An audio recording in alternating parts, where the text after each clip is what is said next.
জন্য গুড়ের নাড়ু, তিলের নাড়ু। এই যে প্রথমে আখের গুড় নেওয়া হয়েছে। আখের গুড়ের মধ্যে কিছুটা 100 গ্রাম জল, 100 গ্রাম জলের মধ্যে কতটা গুড় ছিল?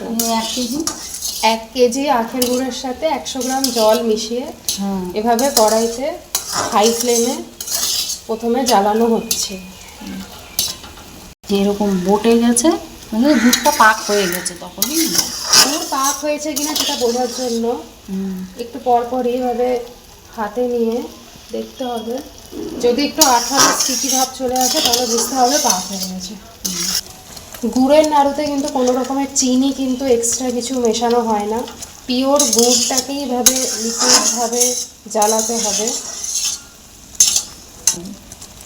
আচ্ছা, মার্কেটে বিভিন্ন রকমের গুড় পাওয়া যায়। যারা জানে না যে আখের গুড় হয়, খেজুরের গুড় হয়, তালের গুড় হয়, কিন্তু এই নাড়ু মোয়া এগুলো বানাতে স্পেশালি আমাদের আখের গুড়টাই কাজে লাগে।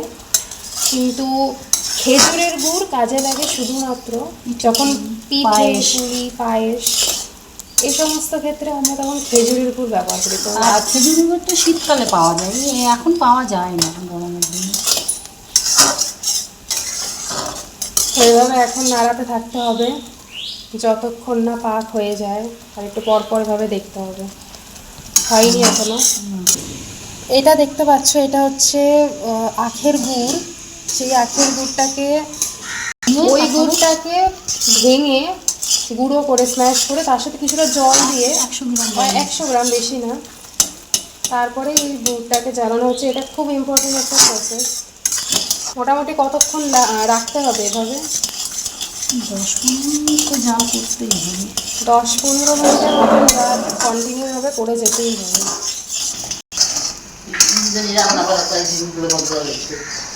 কে ধরবে? ও পূজাই ধরবে না, পাথর কাটতে না, নাড়িয়ে বানাচ্ছে না।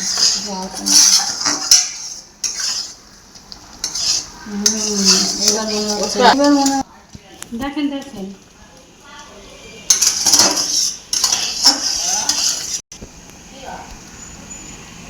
কম করে দিয়েছি।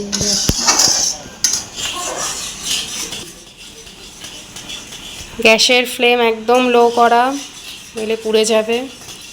হয়েছে কিনা বোঝার জন্য একটু বিন্দু নিয়ে কিভাবে বুঝতে পারছো?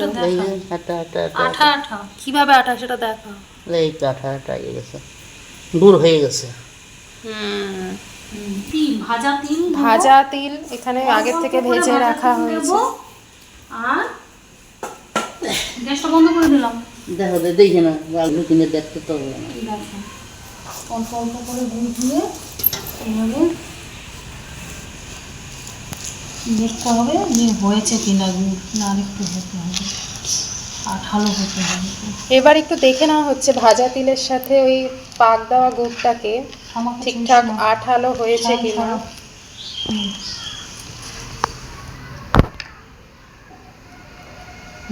তো হয়ে গেছে আমাদের আঠালো।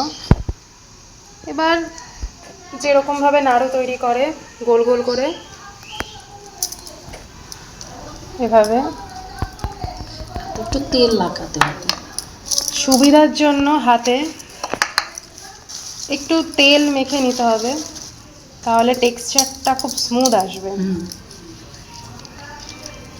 এবার মনে হয়ে গেছে, বন্ধই করে দিলাম। তেল নিয়ে বাহ কি সুন্দর হয়ে গেছে, বাহ পুরো একদম দোকানের মতন তিলের নাড়ু তৈরি। দেখতে পাচ্ছেন কত সুন্দর ফিনিশিংটা এসছে। এটাই কিন্তু আপনারা দোকান থেকে কিনে নেন পুজোর সময়, কিন্তু এখন খুব সহজেই বাড়িতে তৈরি করে নিতে পারবেন। চাইলে আপনারা নিজেরাও তৈরি করে ব্যবসা করতে পারেন। দেখুন, আবার কিছুটা অল্প অল্প ভাজা তিল নিয়ে, ভাজা তিলটা ঠিক এরকম থাকে, তিলটাকে ভেজে নেওয়া হয়েছিল প্রথমে, ওটা দেখানো হয়নি। কতক্ষণ ভেজে নিয়েছিল? 10 মিনিটের মতন। প্রথমে সাদা তিল কিনে সেটাকে একটু রোস্ট করে নিতে হবে। তারপরে এভাবে গুড় পাকিয়ে নেওয়ার পরে তিল আর গুড়টাকে এভাবে মিশিয়ে পরিমাণ মতন তিলের সাথে পরিমাণ মতন গুড় এভাবে মিশিয়ে নিয়ে হাতে ঠিক একটু আছে, এবার তেল কপাবে। নিয়ে গোল গোল করে তৈরি হয়ে যাবে হচ্ছে নাড়ু। তিলের নাড়ু। তো আশা করি বুঝতে পেরেছো। Thank you. হয়ে গেছে আমাদের তিলের নাড়ু।